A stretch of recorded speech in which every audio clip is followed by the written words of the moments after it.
So we came up the road about a half a mile. This SWAT team is all up here. See over there, Nate? We're about a half a mile from where we were down on the main road. Look at this.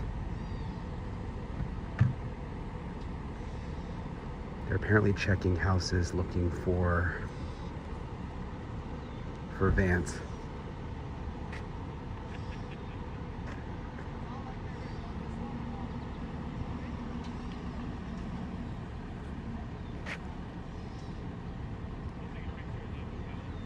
I was wondering where the SWAT team went.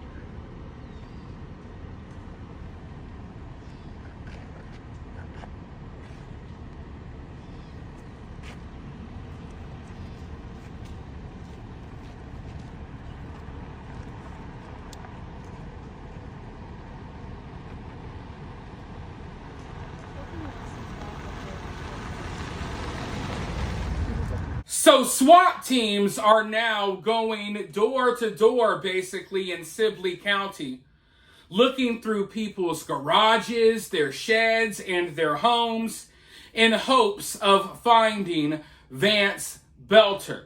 Now, I don't know about you guys, but I don't know how I would feel if a SWAT team just showed up at my house and everything's going okay, and they say, hey, we need to search your property in search of this guy who did this crime or that crime.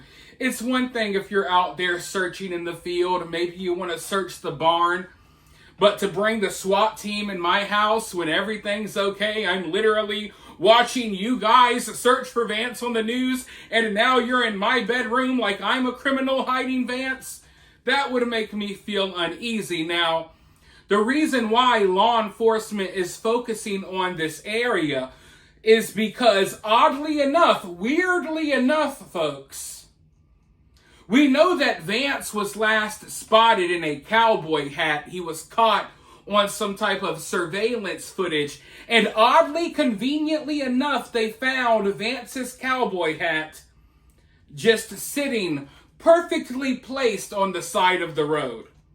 And when I see stuff like this, the only thing that comes to my mind is, damn, we need better psyops.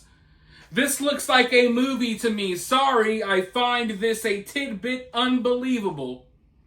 You just happened to find this guy's cowboy hat placed perfectly on the side of the road. No one ran over it. Maybe the wind of cars and trucks driving by, none of that blew the hat over. No, it's just sitting there. It's kind of like how they conveniently found the passports for the 9/11 hijackers. So I don't know. I'm skeptical. I'm not saying that they did not really find it there. I'm skeptical. But they also found another one of Vance's vehicles, which they just towed away, by the way, at the time of this recording. So as of right now, here is what we're supposed to believe. Mind you, Vance was working security. He had his own security company. He was the CEO of some group in the Congo. Dude was all over the world doing security work, supposedly, helping feed Africans in the Congo. He's doing all of this. He has multiple vehicles.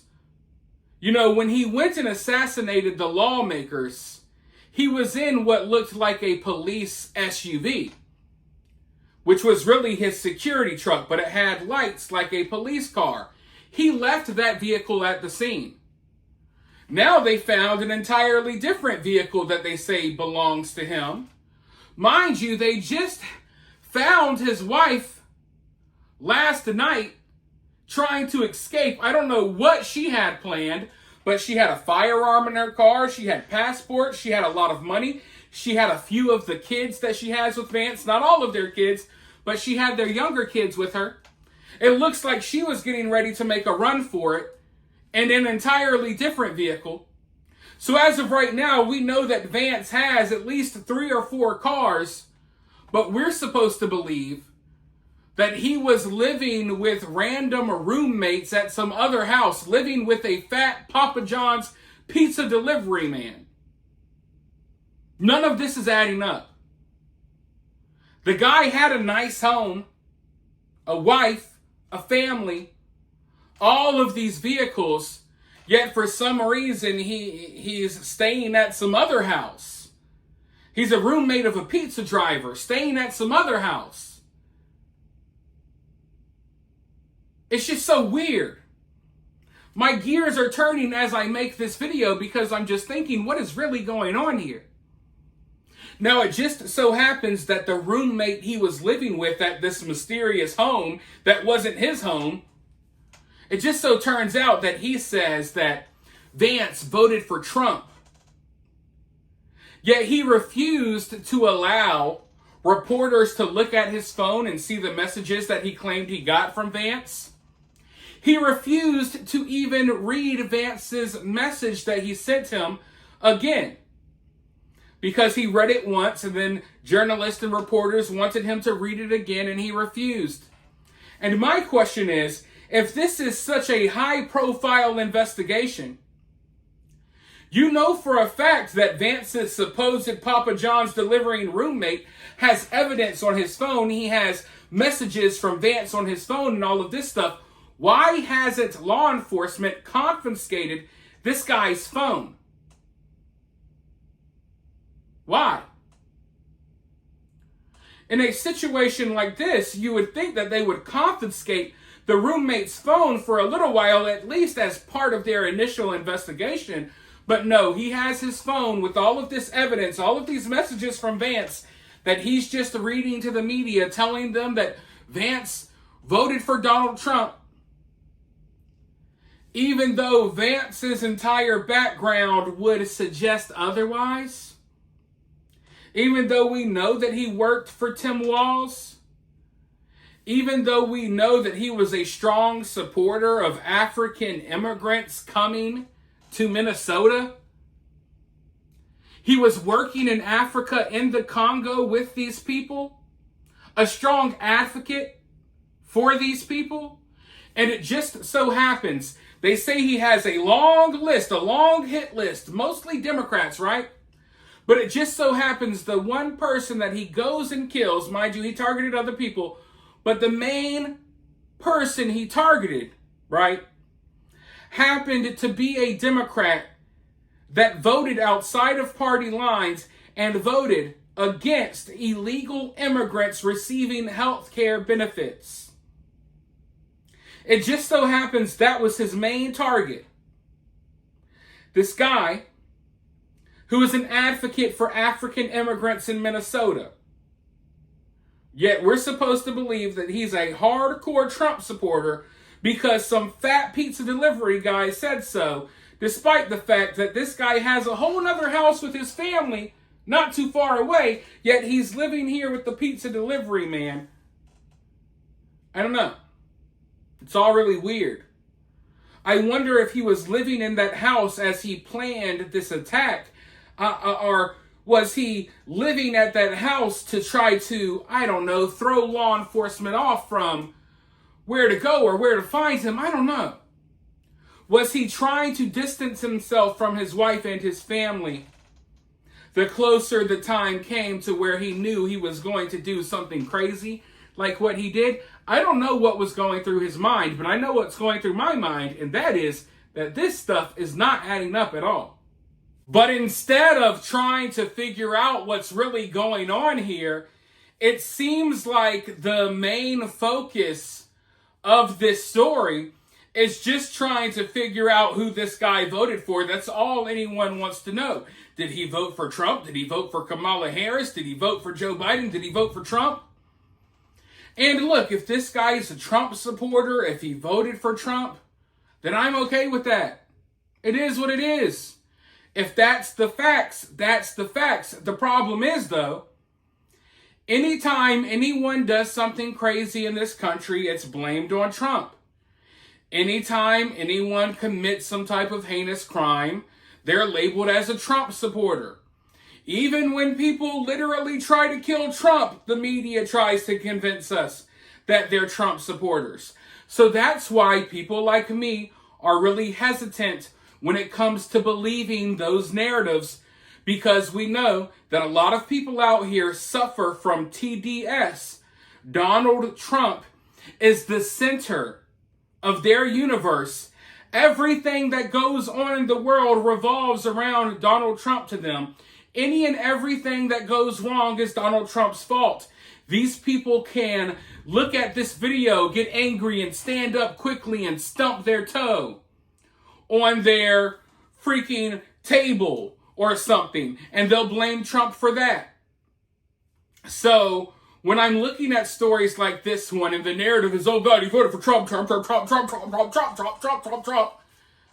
I'm hesitant when it comes to that, because that's all we ever hear. And 9 times out of 10, the stuff isn't true. So right now, we have this guy's background that we can go off of. That looks to me like he's a Democrat, if you ask me. Or we could go off of the words of the fat Papa John's pizza delivery man that claims he voted for Trump. Either way, I'm okay with it, because at the end of the day, either way, this guy allegedly committed some heinous crimes, and that's what we should be worried about. But I understand wanting to know his motivation. We all want to know what motivated him to do this. But if you ask me, looking at the crimes, looking at who he targeted, it's kind of easy to understand what the motivation may be here. And the motivation has a lot to do with illegal immigration, and maybe not so much to do with, oh, I just really like Trump, so I'm going to go kill people now. That's basically the narrative that the media wants you to believe. That's the narrative that a lot of you all want people to believe, simply because your hatred of Trump outweighs everything else in the world. And it's hard trying to operate around that, especially when you're dealing with a media who you kind of have to rely on for tidbits of information, and you have to wonder, are they being truthful about anything that's happening here? Because when I look at this, common sense tells me that none of this stuff is adding up at all. Now, as all of this has been playing out, Tim Walz has been quietly deleting every single post that he has ever posted mentioning Vance or that had any ties to Vance at all. So that's kind of odd, because when this happened, Tim Walz immediately kind of came out and said that this was a politically motivated attack, but now he's deleted all of those posts. And we know that law enforcement has his manifesto, but they are refusing to release it. And they're basically saying it's meaningless, there's not much to it. If that's the case, why not release it then? But let's go ahead, let's watch the clip of them talking about the manifesto, and then I'll be right back. I'm going to give Ellen, we're going to give it to Ellen, and then we're going to have one more question. Can you talk a little bit more about the manifesto and what kind of motivation it might be doing? We're told that there might be some pro-choice lawmakers on this manifesto, and that has anything to do with the motivation here? At this point in time, it would be premature. The question was, is the manifesto and the information that we have received, is their motivations? We are working diligently on that. There's certainly some indications within that, but there's not specifics enough. We have been, this is a very active and fluid investigation. Throughout the day, as you've been waiting, and these teams have been out working out in the field, and they have been gathering more documents and information, so it would be premature for me at this point to really say exactly what the motivation might be from these writings, but we will be continuing to work on that and provide that information when we're able. So, of course, as always, law enforcement, because of their investigation, we gotta be really careful with this information. We can come out and say, oh, he voted for Trump. We can have a fat pizza delivery man that should be part of this investigation, who should have had his phone confiscated. No, we can allow him to talk to the media and say all of this stuff, right? We can release this information and that information, but we can't release the manifesto, no. It's like they got to wait and approve certain tidbits of information to release to the public so they can paint their own narrative. And that's why I don't believe any of this stuff, because they're never transparent with us. And at the end of the day, I want you guys to take a good look at Vance and understand that this is the man. This is the man that has still, at the time of this recording, is still evading law enforcement. This is the man that escaped a police shootout on foot, ladies and gentlemen, and then somehow got into another vehicle that I guess belonged to him, because they have not said that this other vehicle is stolen. But this is the man that is causing this uproar. This is the man that the SWAT team can't find, none of these police can find. Mind you, he originally got away on foot. Yeah. Okay. Sure. But anyways, that's the information we have right now. There's a lot of other stuff trickling out. I'll be here to update you guys if there's something juicy enough. Right now, though, I don't believe half of the stuff that they're saying. And who knows where this guy could be. I'm wondering now, was his wife trying to meet up with him and bring him money? I don't know. But they're being really tight-lipped about a lot of the details here. And who knows if we'll ever see the manifesto.